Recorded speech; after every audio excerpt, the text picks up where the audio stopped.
Dawn Marie, have you been using your superpowers this week? Oh, Sunday name. Yeah, actually, as it happens, I have. A friend of mine, after last week's episode, mentioned to me that she thinks one of my superpowers is the ability to problem solve and come up with like solutions that maybe you wouldn't necessarily go to first, thinking outside the box, etc. And I like to dabble in a bit of DIY, and so I came up with this ingenious little spot in my kitchen to stick up a chopping board, which keeps it out of the way and space-saving idea. And yeah, I feel like I utilised my superpowers to the max by getting that done. Wicked, genius. Yeah, what about you? Any superpowers this week? Absolutely none to report whatsoever. Oh. Sorry, TMI, but it's that time of the month. And so, yeah, I rendered myself completely useless all week. But I didn't want to reschedule because I think it's really important that we're authentic in this process. Yes, it is. And actually, with that in mind, we just want to say a huge thank you to all of you that took the time to fill out the polls that we asked on the story yesterday about self-care, because they were quite personal questions that we definitely felt a little bit exposed even asking, like we were exposing ourselves in asking them. So with your honesty has really helped us to feel confident enough to talk about the topic on this week's podcast. Yeah, we really appreciate the fact that, you guys have answered those questions so honestly. And now we're going to out you on our podcast. Name and shame. No, we're absolutely joking. We're just going to talk about how much of a grot bag us pair are. Oh, God. Shall we stop? No, it's too late now. Let's do this. ADHD as females, ADHD AF, ADHD as females, the podcast. Hi, I'm Dawn. Hi, I'm Laura, and we are ADHD AF. Seriously. We are two neurodivergent neighbours who moved to the same street at the same time, at the same age, with the same undiagnosed disability. What are the chances? Since discovering the enormous impact ADHD has had on our lives and the horrifying numbers of missing undiagnosed females, it has become our mission to make some serious noise. We want to use our voices to raise awareness, break the stigma, and share our experiences in the hope that they help others. So join us for a chat, or as it's called up here in Aberdeen, a blether. Trigger warning, we will be covering some really sensitive topics, so please do have a read of the description of each episode before listening. It's important to note that we are not medical professionals, we're not therapists or coaches, we're not qualified to offer advice or support. What we will do is share our experiences alongside resources and information from professionals. We will talk over each other and we will go off topic and forget the point mid-sentence. We are both assigned female at birth, which means that we can only speak from the experience of life as AFAB people. However, ADHD AF is an inclusive space. Whatever your gender, you are very welcome here. Yes, you are. ADHD as females, ADHD AF. So Dawn, what does self-care mean to you? Self-care for me is the ability to look after yourself, your mind, your body, your home, to the standard that you have set for yourself. Yeah. So for me, like, I immediately think of like, it's like self-reliance and being able to do the various tasks, chores, etc. that are going to guarantee you a decent quality of life. Yeah, exactly. We asked some of you in the poll what self-care meant to you. I'll give a couple of examples. Taking time for me, doing what I want. Currently hiding in my blanket fort, recharging. Love that. Great nutrition, hydration, rest, hygiene. Someone else said, at this point, I'd settle for 3 minutes alone in a king-size Snickers. Sounds like the dream. Eating well, proper rest, and doing things mindfully. That's a really good point. Literally showering and dressing a lot of the days.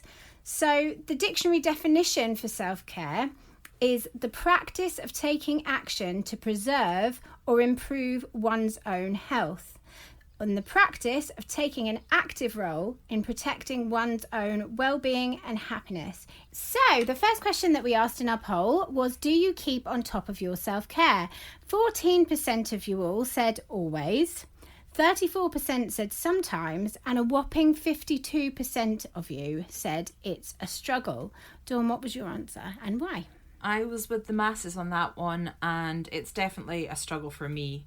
I think the reason for my struggle isn't because of the intentions, you know, like the want for me to look after myself and keep on top of self-care is there. It's usually to do with time constraints that I fall down because I've slept in too late, or I've not given myself enough time, therefore I've run out and I have to sacrifice something. Yeah. And it's always my self-care that I sacrifice. Yeah, 100%. What about yourself? Yeah, no, I said it's a struggle as well.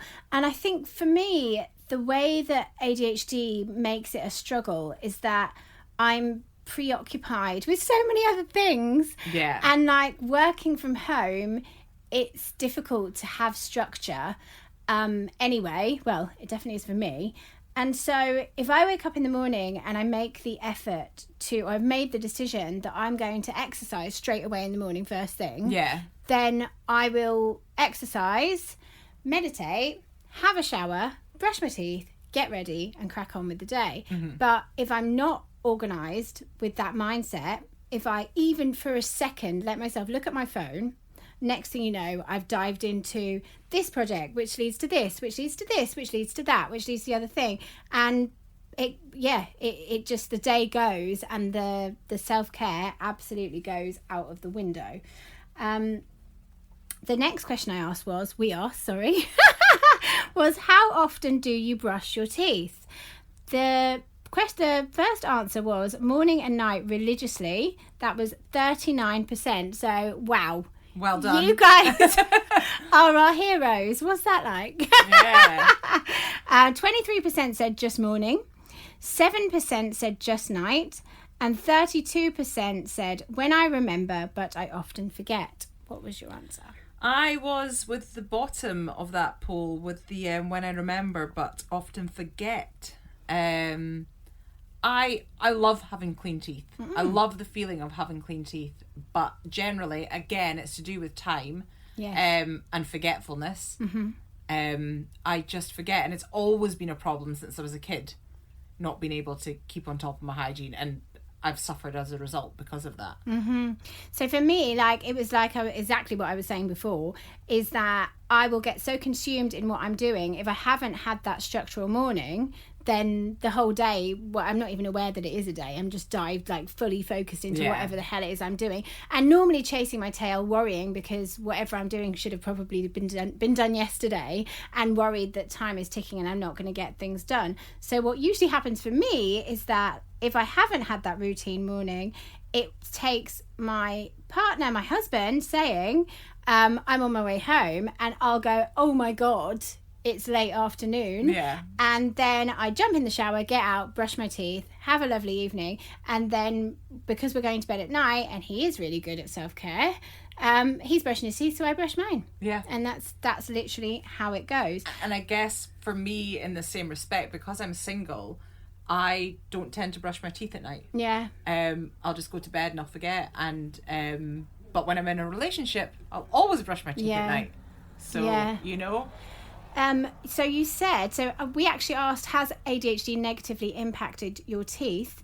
And 61% said yes, it has. How has it negatively impacted your teeth? Well, like I said, when I was younger, I didn't brush my teeth regularly. I'd forget. I would be too interested in doing fun things to care about brushing my teeth. And as an effect of that, as a result of that, I had loads of cavities as a kid, which, you know, gave me a fear of dentists. And then I got a tooth knocked out when I was 11 years old at school, and then that had to be fixed. I got a really poor fitted denture, and that just heightened my fear of the dentist as well. And so I avoided dentists for years and years. And then eventually I wanted to do something about my teeth, so I went and got braces, and I paid privately to get braces and to get my my teeth fixed and to get a bridge put in and, you know, to get a smile works, back. Yeah, and it cost me a lot of money. I got myself into financial troubles as a result because I got myself into debt.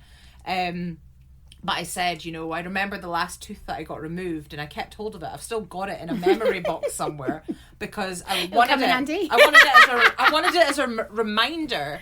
So, like, you know, as the last tooth that I had removed before I went on this big journey to get my smile fixed, I wanted it as a reminder to be like, you need to look after your teeth. Yeah. And I got the braces, and I had, once the braces came off, my smile was incredible, and I was so happy with what I'd achieved. But yet, when it came to wearing the retainer, I didn't. I kept forgetting, and even though I'd paid all this money to get my teeth fixed, and you'd think that I want to keep them looking good, I didn't wear my retainer. My teeth shifted back, and that is a result of my ADHD and my inability to remain consistent when it comes to these things. That's exactly what I was going to say, is that I saw a meme on one of the ADHD pages that we follow, and it said, the problem is that with most things, consistency is key, and we've lost them. I saw that one as well. It's great. So true. It's so completely true. I haven't gone to any great expense as you have, but it's definitely, my ADHD has negatively impacted my teeth. Like, as I mentioned in the first episode, one of my comorbidities was a really nasty eating disorder, and that inevitably took its toll on my teeth. Yeah. So the whole in the bottom row of my mouth, I just don't have many at all. Like, I really don't have very many bottom teeth. And the last time I went to the dentist, she said, why have you got so few teeth on the bottom? I was a bit like, oh, well. So yeah, I don't have many teeth on the bottom. It's never really been like a fear of the dentist as such, but I do struggle to keep on top of admin, and that is in part due to time blindness. Definitely, like, you know, I was actually going to make a dentist appointment this week, and of course, there's gone a week, and I haven't even noticed that it's been a week that I've been saying that. My dentist used to send me reminders, and now that they've stopped, you know, that's what you need. The appointments aren't getting booked. Yeah, and then on top of that, the admin side of it, it's also that I have a problem with my hearing, which is something I want to talk about another time. But suffice to say, yesterday I found out that potentially it might be something called auditory processing disorder. I only found out about this yesterday afternoon, so I don't want to dive into it too much. But part of my anxiety of scheduling appointments is to actually call somebody and speak to them, because I can't hear what they're saying, but actually I think it's more that I can hear what they're saying. I can't distinguish what they're saying. Yeah. So it's another thing to deter me from doing the necessary admin to, look after my teeth. The next question we asked was, do you enjoy showering? The 41% of you said, leave me in there. 15% said hate it, and 44% said it is what it is. So what did you answer? I'm a leave me in there person. I love showering. I really love showering. I don't have a problem with the actual physical task. Enjoy it. It's just the getting in there that I have a problem with. So mine is hate it, and I've been so embarrassed about this. So thank you to the 15% for your honesty. Yeah. Because it's something that I've just been so ashamed of. It's so weird. It started when I was a child. You know, like, it's like a stupid kid thing. Like, go and get in the shower.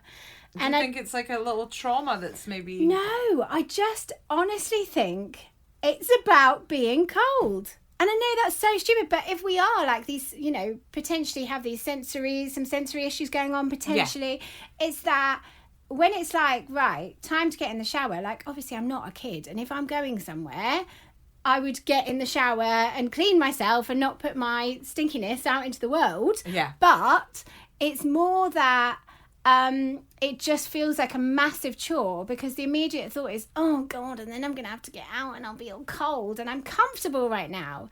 And why do I have to go and get uncomfortable? So again, part of me trying to stick to that morning routine means that not only have I exercised, but I've also washed. And then because I've got out of the shower, I brush my teeth, and it's this whole routine that works. But if I don't do it, like I said, just left to my own devices. I take it you like the feeling of after you've showered. When No! But when you're clean and you're Oh, yes. dressed and you're changed. Yeah. I like being clean, obviously, but it's that immediate getting out of the shower, feeling really cold, putting a towel on, getting through the house all wet, sit on the bed. What am I going to wear? We'll come back to that one. Whereas I can sit on the bed after a shower probably for about 3 hours if I was left to my own devices. Oh, I just in hate my it. towel. Even if I'm freezing, I can sit there and then realise my feet are so cold, like I end up zoned sometimes out. I've zoned out and I end up having to get back into bed to warm myself up. Yeah, that's so funny, isn't it? But yeah, so that's that. Like, I'm really glad that other people are with me in the hate it. Like, being in there is fine, but getting in there feels like a chore because I hate how it feels when I get out of it. If that makes sense. So yeah. We should have used that one as our differences this Oh week. yeah, well there's a little bonus difference. How often do you shower? 56% of you said daily. Well done. Well done. Proud of you. 29% said only when I have to, and 15% said when I remember. And I just wanted to add an extra one in yeah. there because I think I marked only when I have to, or when I remember. I think I was one of them. But actually, in actual fact, it's not about remembering or when I have to. I like being clean. I like showering. It's usually to do with time. And I won't shower as a result of not having enough time. And like I said earlier, because I've run out of time, I need to be somewhere, whether that's work. I've totally lost where I was going. Yeah, like the point is that your time blindness, or hyper focus on a task, or sleeping in too late, all of these different aspects of how your ADHD affects you, or how ADHD affects you, is that you've run out of time. Yeah, and so you've got to be somewhere. I have to sacrifice something. Yeah. And like I say, it's usually my self-care that I have to sacrifice. Yeah. Mine was obviously the middle one. Only when I have to. Yeah. And that is really, really true. And obviously have to sounds a bit dramatic. Have to does mean if I'm actually going somewhere. Yeah. Anywhere. But the point is that I work from home and I wake up and it's cold and I've got a lovely jumper on and no, I don't have to. So have to is, my husband's coming home. I don't want him to think I'm disgusting. I'll get in the shower. Yeah. That's my have to. The next question that we asked is healthy eating a priority?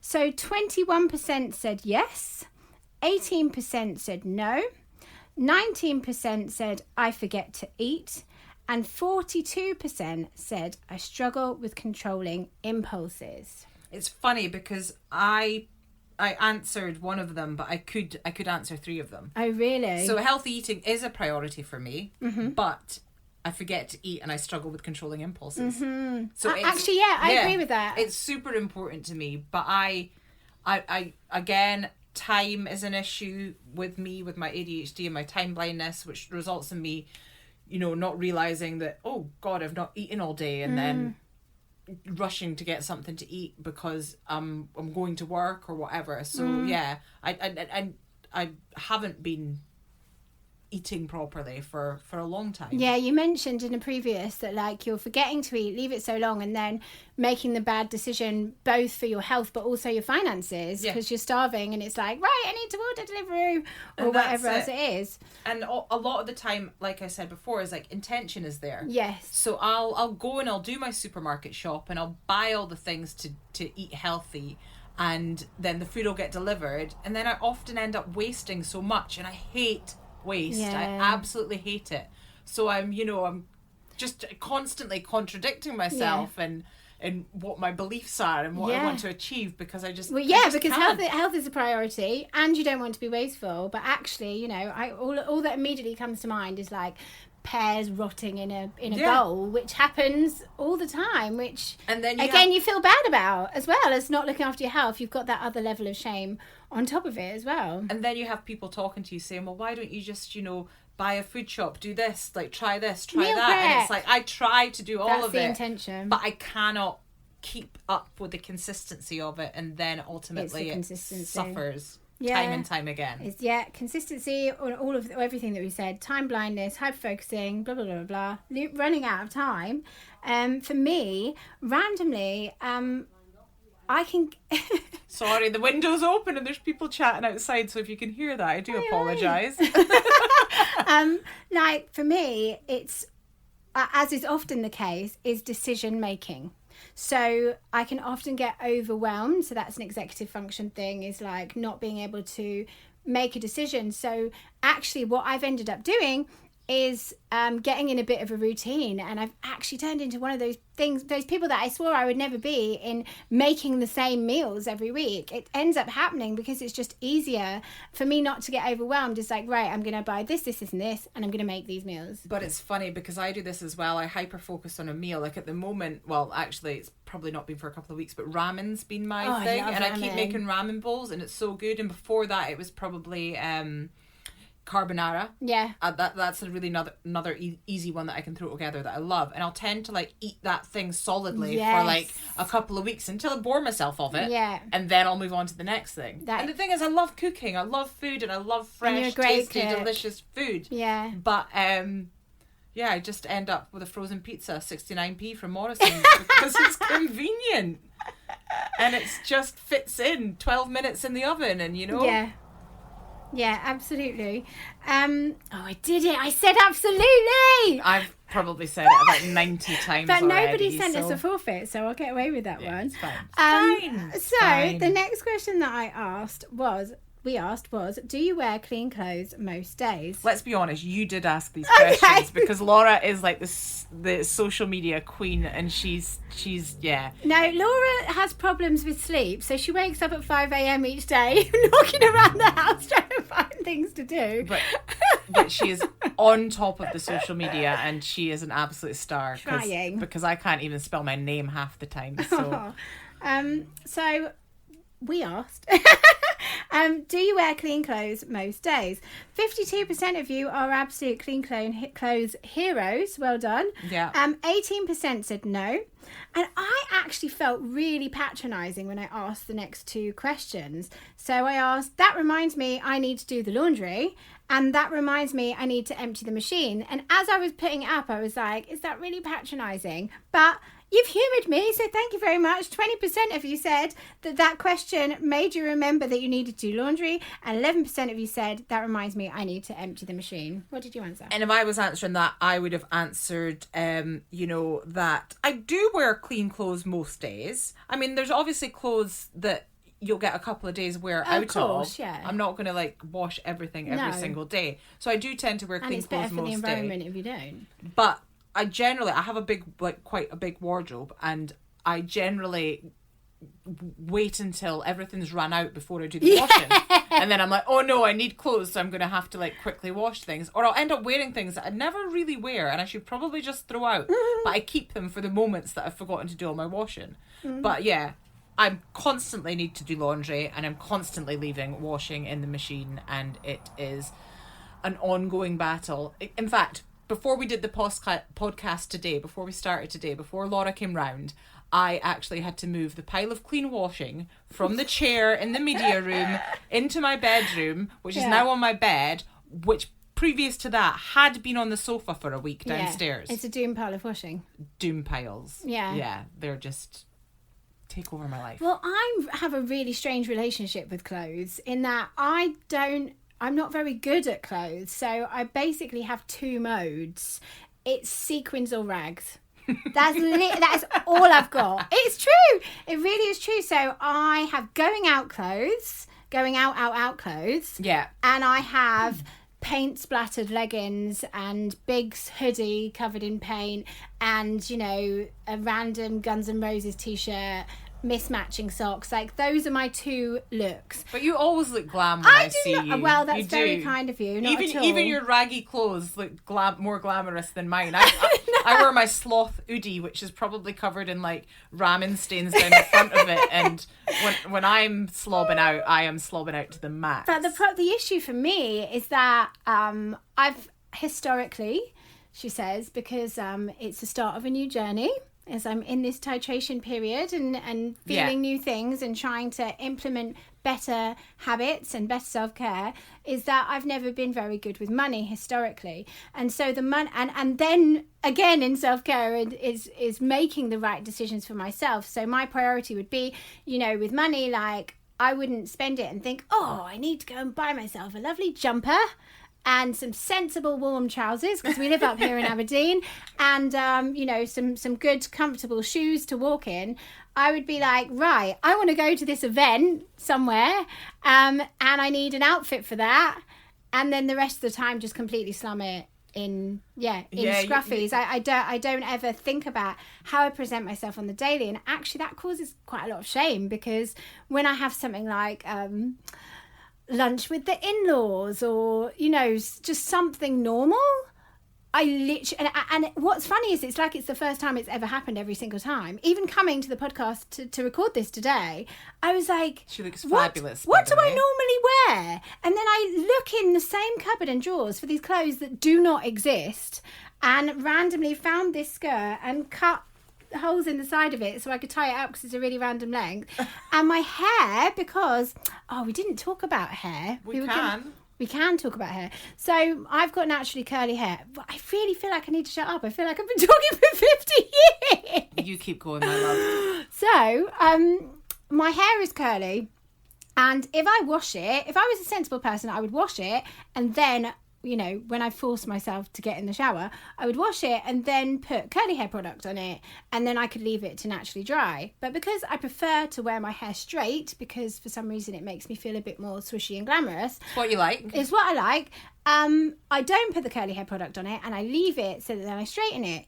And on a good week, that's what happens. But on a bad week, like this week, I washed my hair, I left it, and now it is one matted lump on top of my head, which is why I am wearing a ridiculous leopard print turban, which I actually bought to wear at Glastonbury. And like I said, she looks fabulous. Like, I am loving this look. It's literally covering just a mass of knots that I'm going to have to pick apart another day. But within that, what we're really talking about, the point I'm trying to make anyway, is about shame. Yeah. And that's something that people with ADHD, and I would argue potentially especially women, suffer with in the bucket load. So when I'm talking about not having the right clothes to wear, or I can't get a brush through my hair, so I've put a turban on a random Sunday afternoon, turned up, like, I literally don't know what I've come as today. I actually messaged you and said, by the way, I'm wearing really strange clothes even for me. And she still looks fab. Thank you. It makes you feel a lot of shame, because I'm not presenting myself as I want to be presented.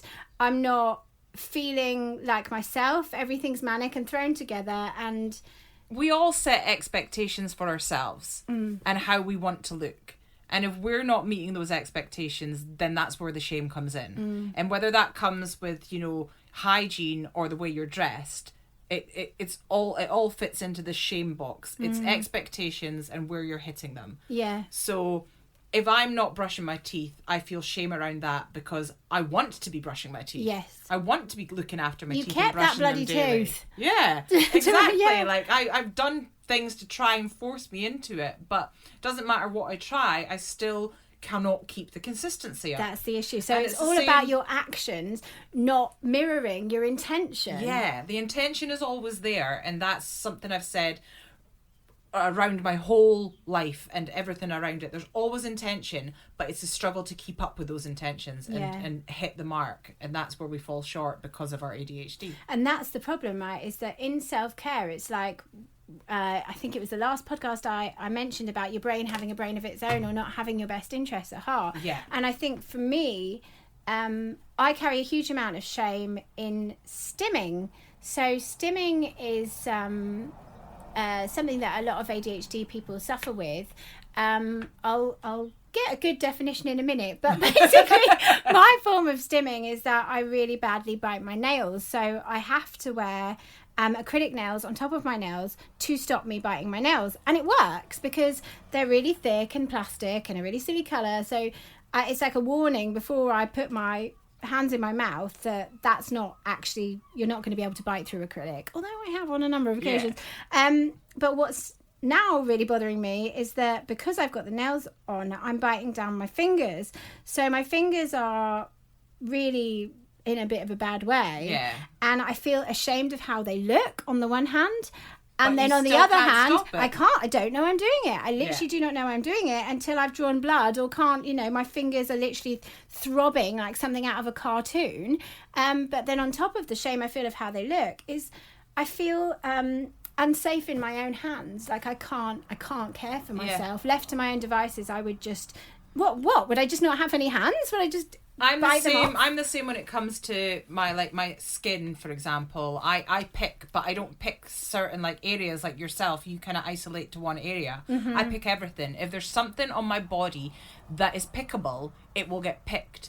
Like if I have a blister, I will pop it. If I have a scab, I will pick it. I can't just leave things alone. Like most people, if they have a cut or something, they'll leave it and let it heal. But no, I have an inability to do that. I have to pick. I'm looking for things on my skin constantly. Yeah. And I guess that's maybe the hyperactive part of me that just can't sit still. It's always fidgeting. And so I'm always looking for something. If I don't have something to fidget with, I'm finding things Picking. on myself to It's fidget quite with. funny because I read something, obviously haven't remembered it, but I read something about this kind of behaviour can actually stem from a kind of perfectionism, and that's something that I think is what tends to happen. What will start me off with biting my fingers or my nails is that I will notice that something doesn't look right, and then I'm trying to use my teeth to get that bit right. Yeah. But then in doing that, you're making it worse, and then at some point I just fall into this trance that I can't stop. And I think that's the difference. And that's what you're doing. It's like maybe you're looking But- at your skin to make it better or something. No, I think for you that's perhaps what it is, but for me it's the inability to sit still. Right. And so I'm just looking for something to pick, something to keep my Something mind to do. occupied, Yeah. something to do. So if I'm not sitting with a pen in my hand like I have been this whole Yeah, episode, yeah. sitting pulling the lid and putting it back on, I'd probably be looking for things on my skin to pick, to do. pick. So if I have spots, if I have scabs, if I Yeah. have blisters, they will all get picked within an inch of their life if I'm left To your own with devices. nothing to do. Yeah. Well, I've just found a definition here. So, according to Very Well Health, ADHD stimming or self-stimulatory behaviour is when a person with attention deficit hyperactivity disorder repeats certain movements or sounds. The reason for stimming may vary depending on the person and their environment. Interesting. Very interesting. Okay, so the next question is, are you good at budgeting? 20% of you said yes, and an enormous 80% said no. That's interesting. It's very interesting, isn't it? And I just want to go on to the next question because they all tie in together. Has ADHD caused you serious financial problems? 70% said yes, with the minority at 30 saying no. So, And again, that's so scary that, Yeah. people with ADHD are affected so much financially as a Yeah. result, and it's causing them serious problems. I know personally that I have had serious financial issues. Like I spoke about, I got into debt with trying to get my teeth fixed. Not only that, like I've gotten into debt twice seriously in my life. One was, both times I've racked up this debt at my own peril. I've done it myself. But the first time I got into trouble and was stuck was my own fault, and I needed help to get out of debt. yeah. Thankfully, there's things in place in Scotland that called trustees Yes. that help you when you get into these situations. So I did it, and I didn't tell many people. My close friends kind of knew about it, but it was the second time it happened that barely anybody knew about it, and Because of shame? because of shame. Yeah. Because I'm like, not only have I got myself into serious debt once, I've done it again. Yeah. And how did I manage to do Yeah. this? So it was very shameful, and now I'm out of debt, and I'm finally at a place in my life where I'm like, which is really funny because I'm a student, but I'm actually more stable now with my finances than I ever have been. Yeah. And that's through obviously learning my lesson quite a lot, and the ADHD thing coming to light. I'm a lot less likely to impulse buy. I say less likely. I just bought some roller skates this week. No, but they're essential items. That's not an impulse buy. But I think about my purchases for a longer amount of time before making them than I Yeah. would previously. Yeah. Yeah. But I've actually got a little snippet from chad.org. For adults with ADHD, issues with the following things may make keeping up with financial matters more difficult. So, keeping track of bank balances or expenses, organising checks, bills and important tax papers, and avoiding late payments, spending large credit card balances. For me, I got in a bit of trouble with paying taxes. So I'm self-employed, not self-employed, what do they call it? A sole trader. See, I still don't even know what I'm talking about. And I couldn't, I literally, this sounds so stupid. And in the end, that was why I got the help that I needed, because they could really see that I'm not getting this. Yeah. So it wasn't, I'm not very good with numbers anyway. So I have dyscalculia, which I can't even say. There we go.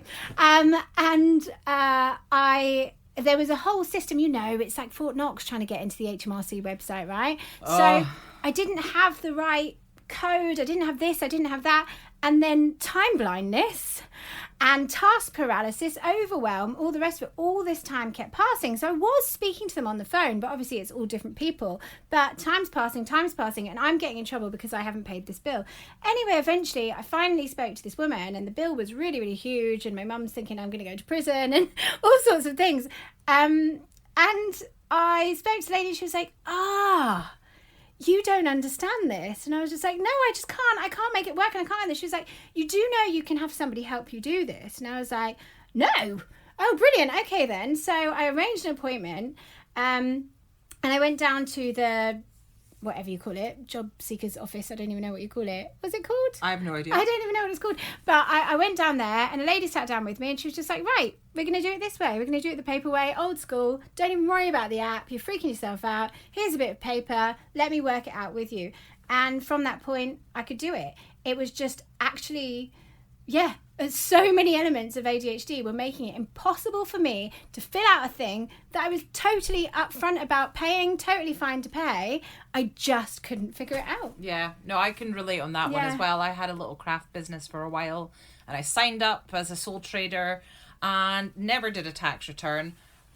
I read somewhere that you needed to earn a certain amount, and my small business was making buttons. I was barely making a profit once I tied in expenses and everything. And so I did nothing. Yeah. For the first year, the second year, the third year, and I've still done nothing. And eventually, it was this year, I tried to do something, had an absolute nightmare trying to get into the HMRC website, etc. Eventually got on and tried to sort something out, and it didn't work. They told me I needed to do something else. I can't really remember.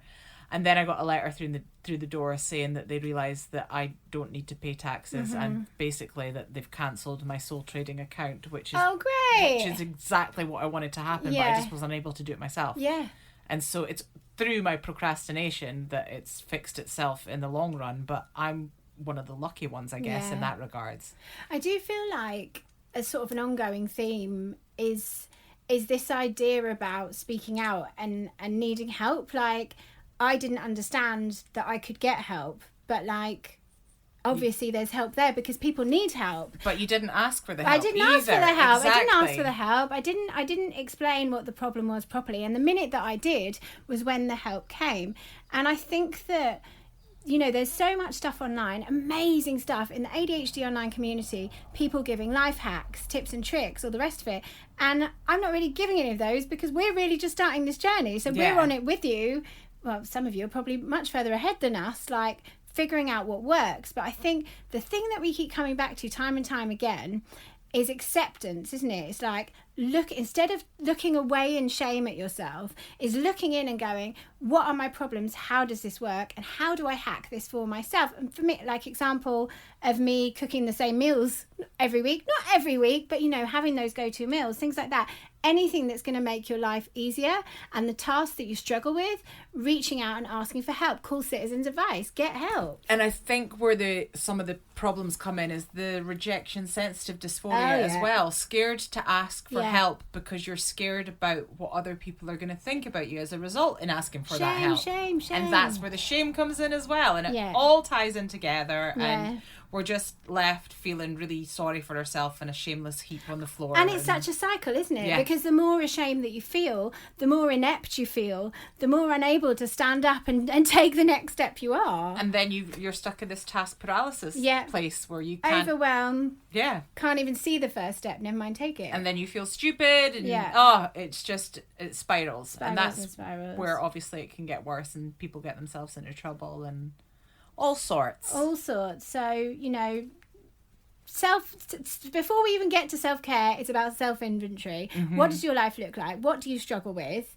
And how can you then figure out some kind of routine, or you were talking about body doubling we were talking about earlier, weren't we? I mean, you touched on body doubling and it went over my head last week because I'd never heard of the term, and it wasn't until I seen a post on Facebook today.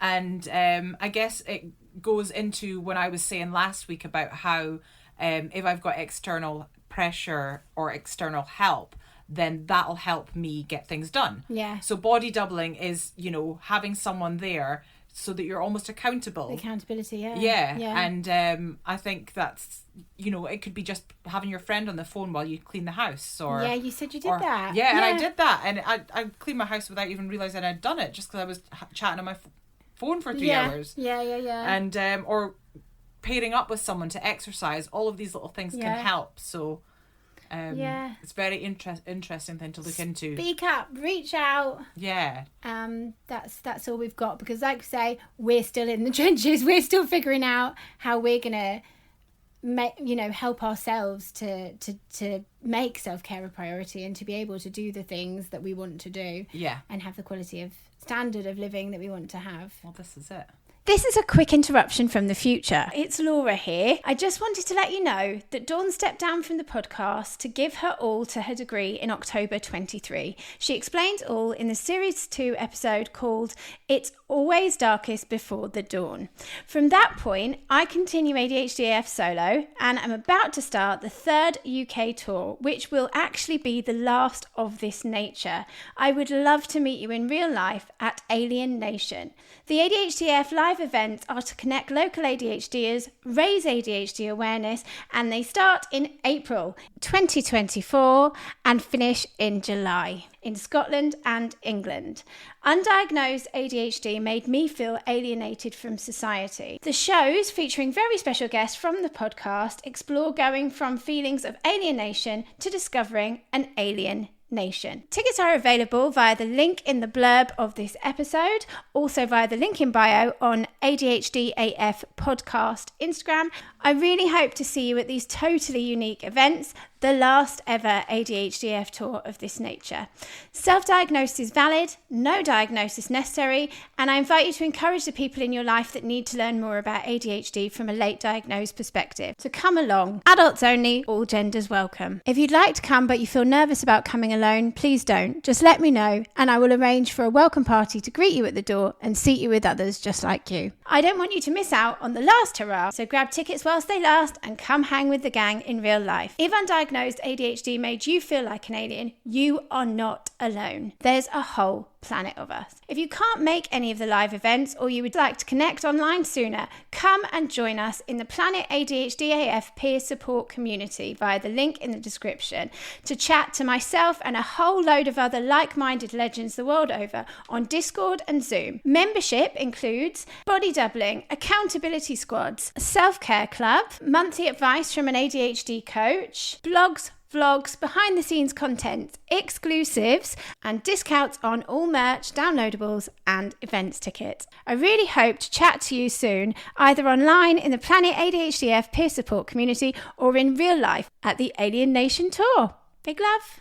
So, I think next it's time for differences. It is time for differences, and I think we were going to stick to the self-care kind of theme. Yes.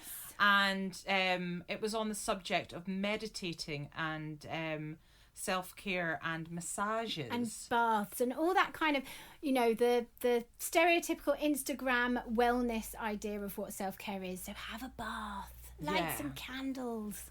And I love a bath. I absolutely love a bath. I always shower after my bath because I never have a bath for the reason of like cleaning. I go in there to chill, light some candles, usually take a book with me, end up not reading the book and, you know, sit on my phone instead. But I can sit in the bath for 3 hours easily.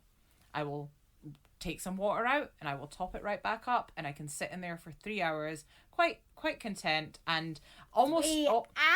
but almost stuck. I think once Yeah. I'm in the bath I can't get out, and unless... Is it because you're afraid of the cold like me? No, it's just that I'm having such a nice time. You just want to but stay even in. though when I've been sat in there for so long, it's actually like uncomfortable, like on the neck and stuff, but I just And can't move out. You're not pruned to the max. Oh yeah, absolutely. But I just... Turned into a mer person with gills. Yeah, but again, this is where the task paralysis comes in. Yeah. And unless there's external pressure or motivation for me to get out of that bath, Yeah. like as in I needed to go to bed now, or I needed to go and do the thing that I have planned for the day. I can sit in the bath for... I just sat here for biting my hours. fingers. Sorry. Yeah. But I can sit in the bath for hours. Yeah. And you're the opposite. Well, yeah, so I see it as more functional. So like I said, when my hair has got to the terrible matted state that it has today, a bath is so much easier because I can sit in the bath and be warm whilst I put all of the conditioner and sit there for God knows how long picking out little knots and things to get my hair unmatted. And I can sit and do it, whereas in a shower I stand there and I'm cold and it's uncomfortable, whereas I can sit in a bath and do it, and I will shave my legs and everything gets done in the bath. So I see it as this really practical, functional thing, which I definitely prefer to a shower, 100%. And when you get out, the air's all warm, you've got the condensation, so it's not as cold, whereas a shower... I'm so like, that it all happens really quickly and I get out and I'm cold and it's horrible. Whereas a bath, I can do that. But I don't actually spend that long because I see it as this practical thing rather than this relaxing thing. I sit in it for like however long it takes to pick my hair out, and that's it. I actually sat in the bath to get my ADHD forms filled out for the doctor. Why? So there was the forms that I had to fill out for the doctor. There was 36 questions about my life as a child and my life as an adult. And I had to like go into details of each question, like explain, describe why, etc. And I knew that this was going to be a really difficult task for me to sit and concentrate on. But I know when I'm in the bath, I'm kind of stuck there for however long. And as long as I don't take my phone in with me as a distraction, I could be in there getting those forms done. So I sat in the bath for 3 hours and completed those forms. How did they not get wet? I've got a little tray thing that I use. Genius. So yeah, I've got a little tray thing in my bath, but it was an ingenious But way there to you get go. it done because I forced myself into a place where I wasn't able to do anything else apart from the task that was in front of me. That is the perfect example of a hack. Yeah. Of your own individual hack, because you know yourself, and if you do X, Y, and Z, you have got that time to focus on getting that task done. That is genius. Yeah. I mean, random, but absolutely genius. It worked for me, so I'm just gonna go with the bath hack. So there you go. And in terms of meditating, I think everyone can agree that meditation is not an easy thing to do. No. But particularly for people that have a million tabs open in their brain at once, I think we can agree that we both struggle with it. Yeah. But in quite different ways. Yeah, so when I'm meditating, I can actually, like, I sometimes listen to guided meditation before I go to sleep. If I'm struggling to sleep and my brain's too busy, I'll stick one on and put the sleep timer, so it's like 40 minutes, and sometimes it works, but more often than not, I can actually zone out completely from the meditation to the point that it finishes. I'm still awake and I'm thinking of something. I'm on a different planet. Because you haven't listened to a Because word I haven't anyway. listened to a word of the meditation because I've been off on my own little journey inside of my head. That's so funny. Mine's like, I always do Headspace. I've had Headspace on my phone for years and years and years, and I dip in and out of it. I try and do it every day, but you know how it goes. But I just love that guy's voice, because all other guided meditations, like, I can't relate to it because it doesn't feel like anything to do with my life. It's like, Now, just relax. close your eyes and take a deep breath. Like, I can't do it, but that guy sounds like someone you would chat to in the pub. Yeah. So I can do that. But what happens is, it is that constant act of coming back. So I spend a really unreasonable amount of my guided meditation thinking about what I'm going to make for dinner. What I'm going to say in answering an email, all of these things, and then I come back and go, no, be here now, be here in the present. And that's, as I understand it, is the act of meditation. But then what happens is, at the very end, he always says, now just put everything down, don't just give your brain the permission to think for a minute, whatever it wants to do, think about. And I tell you what, that minute that he says that my brain can do whatever it wants to do is the only minute that I meditate for. In that moment, I am zen, I am in complete and utter peace, and I meditate for that 1 minute because he's given me permission to think about whatever you want. Yeah, that is bizarre. I don't know if that's like my own internal rebellion or if it's just like God knows, but that's the minute that I meditate. How strange we are. Indeed. And finally, Dawn, what is the most ADHD thing you have done this week?